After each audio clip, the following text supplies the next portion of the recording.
how to make your own musical instruments in a quick, easy, cost-effective way.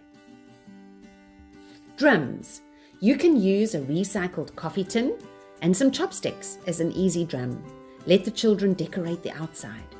You can even use tins that have been washed and a pencil for a drumstick. Just check for sharp edges before letting the children handle them. To make easy shakers, take a toilet roll inner, decorate with kokies or stickers, staple one end, fill with beads or small stones, staple the other end, and there you have it. Children love making these. You can also make shakers with plastic bottles.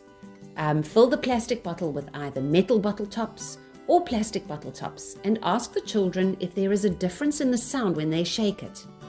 You can also use smaller plastic bottles.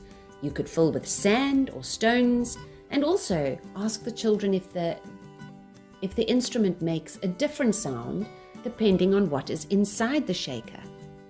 You can also make shakers with boxes, cereal boxes, toothpaste boxes, and fill those with little stones. Tape the corners, decorate the outside, and there you have it, a ready-made shaker.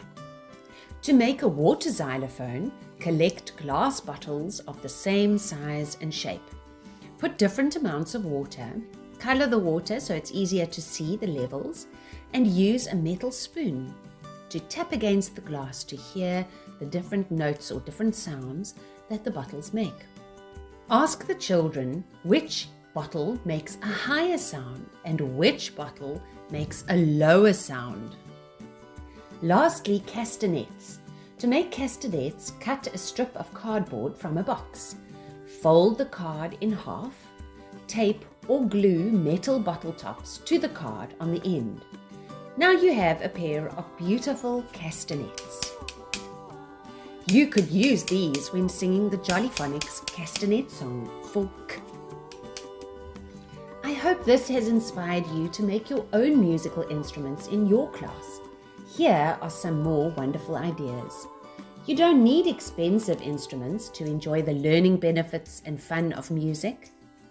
So get creative and have fun making music in your classroom.